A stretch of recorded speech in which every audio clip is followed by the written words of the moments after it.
Thank you. When I came into office, I promised to look at the world's challenges with open eyes and very fresh thinking. We cannot solve our problems by making the same failed assumptions and repeating the same failed strategies of the past. Old challenges demand new approaches. My announcement today marks the beginning of a new approach to conflict between Israel and the Palestinians.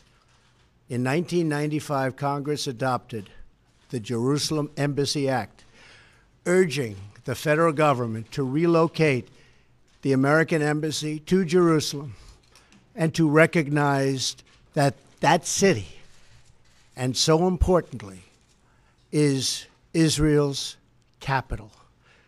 This act passed Congress by an overwhelming bipartisan majority and was reaffirmed by a unanimous vote of the Senate only 6 months ago. Yet for over 20 years, every previous American president has exercised the law's waiver, refusing to move the U.S. Embassy to Jerusalem or to recognize Jerusalem as Israel's capital city. Presidents issued these waivers under the belief that delaying the recognition of Jerusalem would advance the cause of peace. Some say they lacked courage, but they made their best judgments based on facts as they understood them at the time. Nevertheless, the record is in. After more than 2 decades of waivers, we are no closer to a lasting peace agreement between Israel and the Palestinians. It would be folly to assume that repeating the exact same formula would now produce a different or better result. Therefore, I have determined that it is time to officially recognize Jerusalem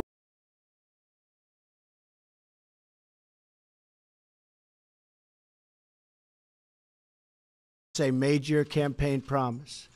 They failed to deliver. Today, I am delivering. I've judged this course of action to be in the best interests of the United States of America and the pursuit of peace between Israel and the Palestinians. This is a long overdue step to advance the peace process and to work towards a lasting agreement. Israel is a sovereign nation with the right, like every other sovereign nation, to determine its own capital. Acknowledging this is a fact is a necessary condition for achieving peace. It was 70 years ago that the United States, under President Truman, recognized the State of Israel. Ever since then, Israel has made its capital in the city of Jerusalem, the capital the Jewish people established in ancient times. Today, Jerusalem is the seat of the modern Israeli government. It is the home of the Israeli parliament, the Knesset, as well as the Israeli Supreme Court. It is the location of the official residence of the Prime Minister and the President. It is the headquarters of many government ministries. For decades, visiting American presidents, secretaries of state, and military leaders have met their Israeli counterparts in Jerusalem, as I did on my trip to Israel earlier this year. Jerusalem is not just the heart of 3 great religions, but it is now also the heart of one of the most successful democracies in the world. Over the past 7 decades, the Israeli people have built a country where Jews, Muslims, and Christians, and people of all faiths are free to live and worship according to their conscience and according to their beliefs. Jerusalem is today and must remain a place where Jews pray at the Western Wall, where Christians walk the stations of the cross, and where Muslims worship at Al-Aqsa Mosque.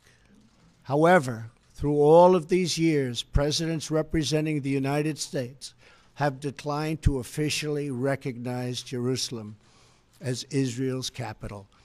In fact, we have declined to acknowledge any Israeli capital at all.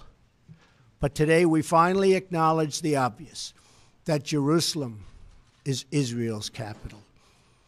This is nothing more or less than a recognition of reality. It is also the right thing to do. It's something that has to be done. That is why, consistent with the Jerusalem Embassy Act, I am also directing the State Department to begin preparation to move the American Embassy from Tel Aviv to Jerusalem. This will immediately begin the process of hiring architects, engineers, and planners so that a new embassy, when completed, will be a magnificent tribute to peace. In making these announcements, I also want to make one point very clear. This decision is not intended in any way to reflect a departure from our strong commitment to facilitate a lasting peace agreement.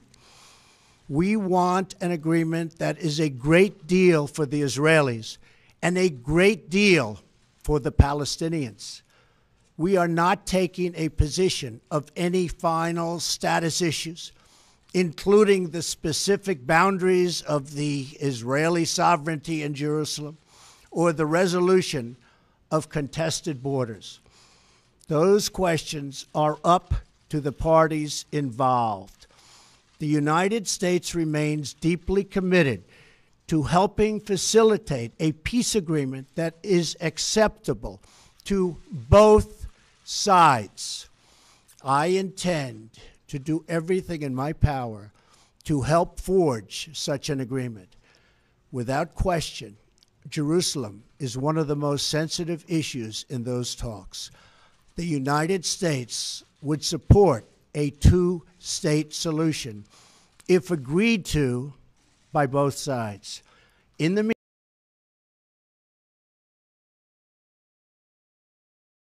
at Jerusalem's holy sites, including the Temple Mount, also known as Haram al-Sharif. Above all, our greatest hope is for peace, the universal yearning in every human soul.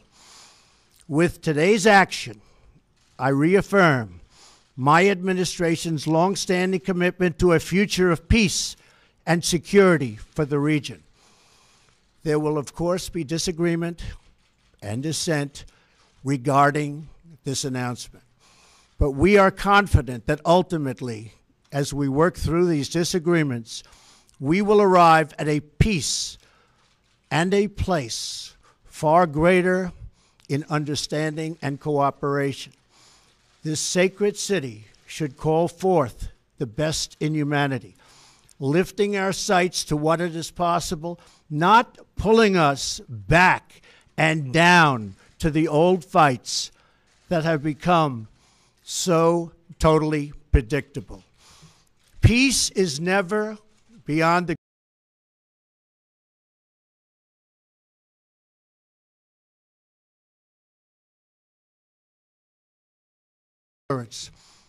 to prevail over the purveyors of hate.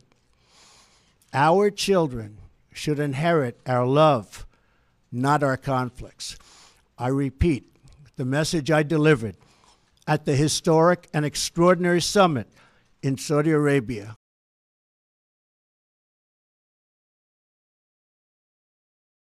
Spirit and history.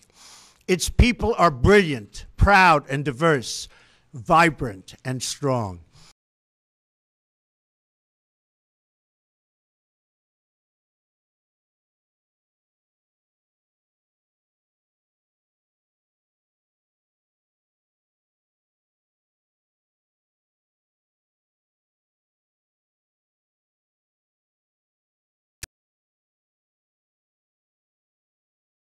dreams of future generations. It is time for the many who desire peace to expel the extremists from their midst. It is time for all civilized nations and people to respond to disagreement with reasoned debate, not violence.